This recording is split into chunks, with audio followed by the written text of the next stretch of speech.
Yeah, I'm Brett Boyko, number 68 for the Saskatchewan Roughriders, and I'm coming on I Only Touch Greatness podcast. Looking for the most beers on tap? Great steaks, great staff? Head over to the John B. Pub. We got the best beers, steaks, chicken wings, nachos in town. Come see us at the John B. Pub. The John B. Pub, the best bar in town. Come sign up for our football pool. Say Hayes sent you. Turn it up. The number one sports podcast in Vancouver with Ryan Hayes and Big Mike. Ryan Hayes and Big Mike are taking over the podcast scene in Vancouver. Get down or lay down.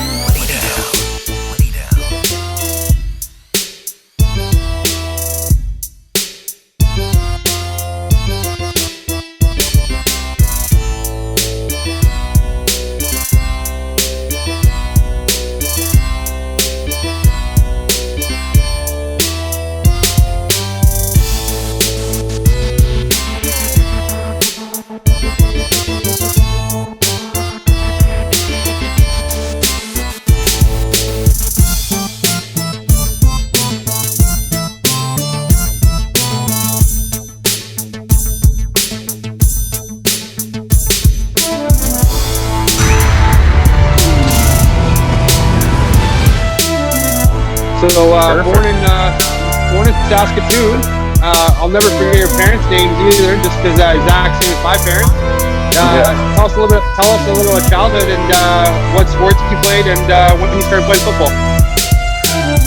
Oh, geez. I mean, growing up, I started playing, I guess, tackle football when I was 10. That was when I was able to join kind of the team in our area. My dad was a coach out there, so kind of had that all set up. My older brother played, but growing up, I mean, kind of like everybody, some hockey and obviously football, played some basketball, and then lacrosse, how our guys passed. But I mean, kind of just grew up playing sports kind of at all hours of the day. That was kind of really, my parents, I grew up with two brothers, and it was basically like, hey, go out and do something. So it was kind of a pretty active life growing up, and I guess one thing kind of led to another, and still playing today, so it's kind of nice. Right on. Yeah. Mike, go ahead with one more. Yeah. Who did you near your game after try and play, coming up the ranks? Who did you look up to?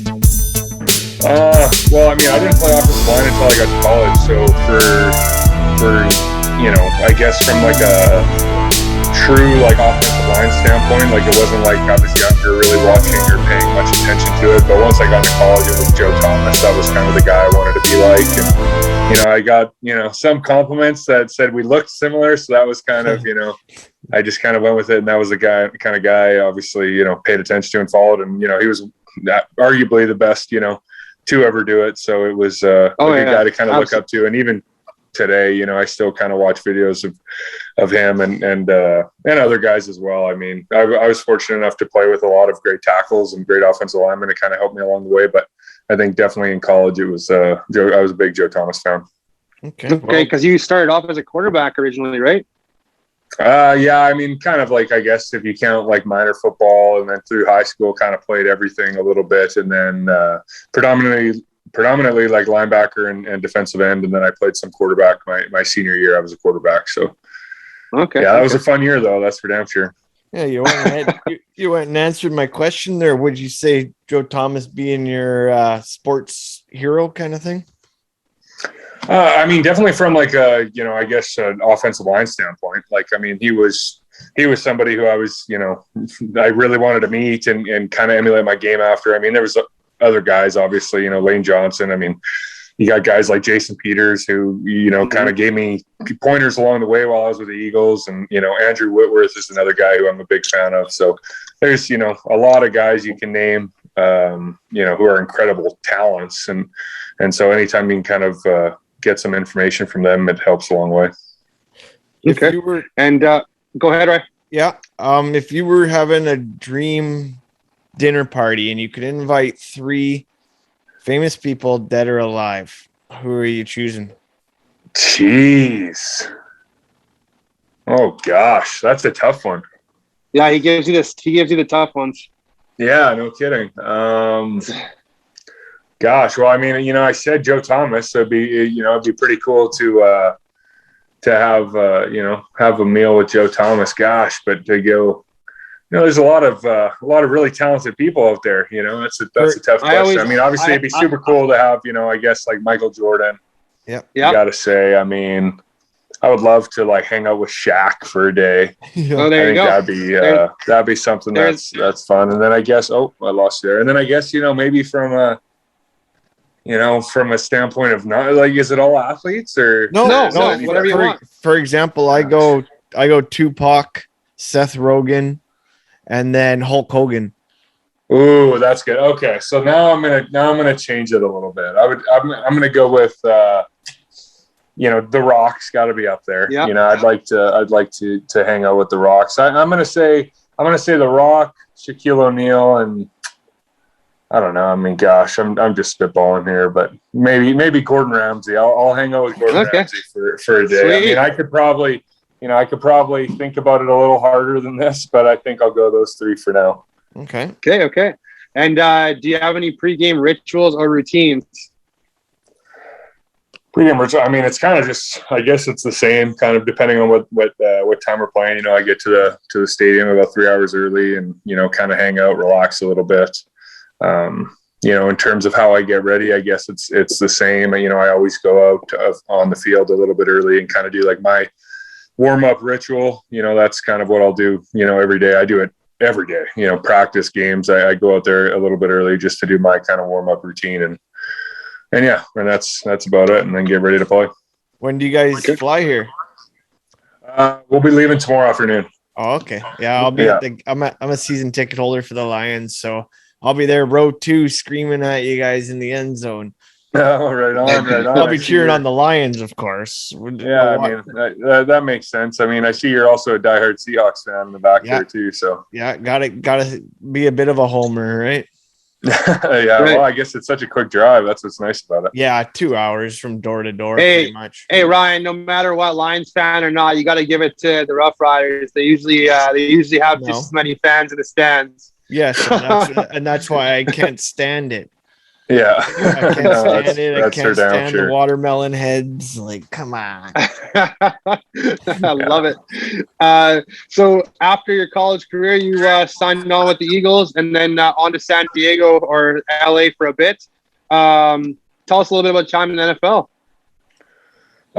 Geez, I mean, it was unbelievable. It was, an awesome experience through and through. I mean, even, my time with the Eagles, even to the point where I got released, I still have nothing but love for the guys I met there, the guys I played with. Like I said, you hang out with people every day, you get pointers and I was around a really great offensive line room. I mean, shoot, they still have 4 guys from when I was there, still starting on the team, and they would have 5 if Jason Peters was still there. So last year they had 5 guys still there from when I was there. So it's, and the same offensive line coach. So, obviously they have a high standard of play there, and great guys. And then obviously, my time with the Chargers was something I'll never forget, friendships that, go beyond just football. And obviously, like I said, you meet people like Phillip Rivers and guys like that, who it's just, you spend time with them and meet them and, become friends with them on a personal level. I mean, that's just the experiences that you'll kind of never forget. And obviously, some life pointers that they give you both on and off the football field, which, I've been very fortunate enough to have in my life. So it was an unbelievable experience. It was a lot of fun. And yeah, I mean, it's just part of the football journey. How many kids? I was going to ask that too. Exactly what Ryan was going with here is obviously Phillip Rivers is a beauty. Did you get to meet all 9 kids or what? No, I never met all 9 kids. I mean, I guess in passing, you see them out there in practice or whatever, but, no, I mean, met his wife and obviously, Phil is someone who I have a tremendous amount of respect for. I mean, I always tell people if there's one guy I could be when I grow up, it's Phillip Rivers, because he's just the ultimate competitor, the ultimate person. And he does such a good job. Obviously everyone sees how competitive he is on the football field and what a leader he is and his attention to detail and all that. And he goes above and beyond, helping everybody out.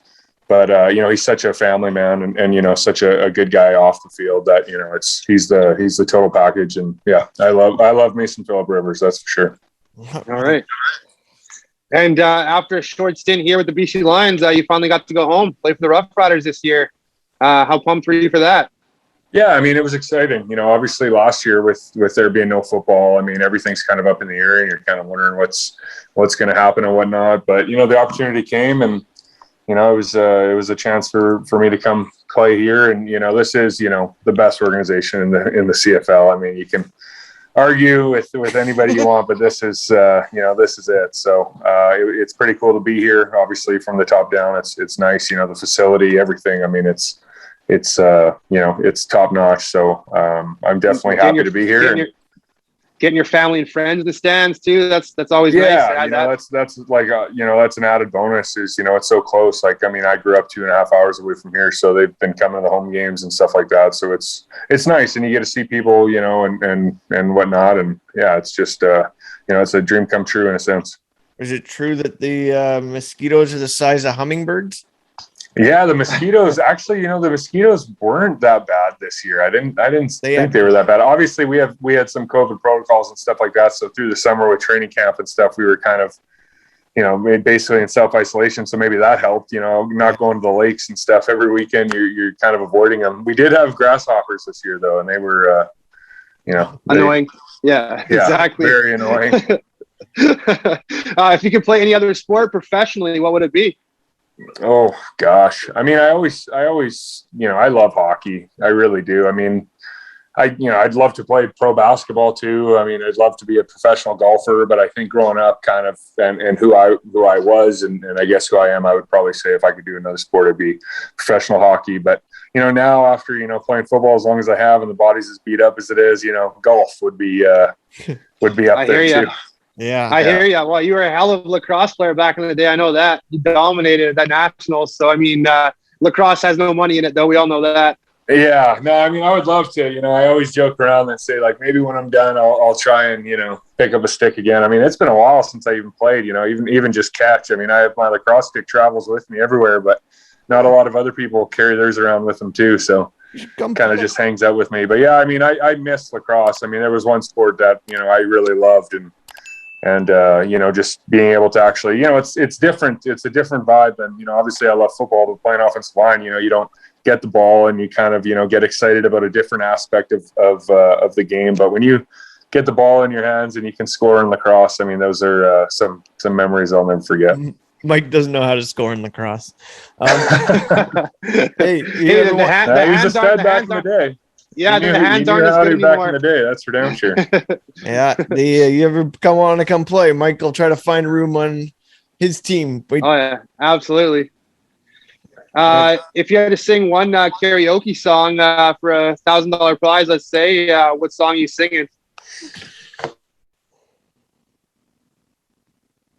Oh, well, one thing about me is I don't know every word to songs, so I just kind of rumble along with it. But I would probably, you know, go Backstreet's Back or something like that, and get, you know, give the people somewhat of a show. Okay. Or maybe some Shania Twain in there. I don't know. There you go. I'd figure something out. Do you have a favorite sports movie? Favorite sports movie? Whew. Jeez, we should have been thinking about some of these questions beforehand. Favorite sports movie? We got to keep. You know, I think like Remember the Titans has to be up there. Yeah. You know, I think that's kind of for me would probably be my number one, I think. And then obviously, you know, there's the other ones that are kind of the fun sports movies. You know, obviously like growing up, Mighty Ducks and Sandlot, stuff like that. But I think you know, The Replacements, or you know, Any Given Sunday, all those movies you kind of see now that you love. But I think overall, and one that's like a timeless classic, you got to go with Remember the Titans. Okay. Absolutely. I always liked Mighty Ducks too, and then Sandlot was great, and then but yeah, Rudy's my favorite. Yeah, Rudy's another good one. Yeah, Rudy's a good one too. I mean, they do such a good job with those movies. There's you know, what about you, Mike? What do you think? Remember the Titans, always my go-to. I love that one. Yeah, it's a tough one to beat. Absolutely. I was gonna try to bust Mike's chops right there because he doesn't watch movies. He just stares at the wife's face. Oh yeah, for sure. Good chirp, bro. You need a wife to chirp. Brett, I just want to thank you very much for taking the time for us today and coming on and chat with us. Appreciate the time. Oh, no problem. Not at all. It was fun, guys. And we'll be screaming at you. We'll be we'll call it off air before I tell this story, but this will be off air from here. But basically when you're standing facing the opposing side, like you're on the sidelines, I'll be on your right hand side, like row 2, screaming and yelling. You'll be on the away side or the home side? I'm on the Lions sideline, but on your right hand side end zone. Oh, okay. So right. All right. So if like you walk out of the tunnel, you'd be to my right. Yeah. Like where the players come out, you'd be on the right side. Yeah, I think so. Unless you come out of the far end. I think you might come out of the far end. But, you guys are the away team now, so you probably come out of the far end. I'm not sure. Yeah, well, I thought both teams come out the same, but maybe they changed did it. they? If that's the case, then it's the other end. Oh, okay, nice. Yeah. So down there, row 2, yelling and screaming. Well, if I hear someone chirping me pretty good, I'll know. Yeah, you'll know it's me. Yeah. Suddenly you get it out of nowhere. Looking for the most beers on tap, great steaks, great staff? Head over to the John B. Pub. We got the best beers, steaks, chicken wings, nachos in town. Come see us at the John B. Pub. The John B. Pub, the best bar in town. Come sign up for our football pool. Say Hey sent you.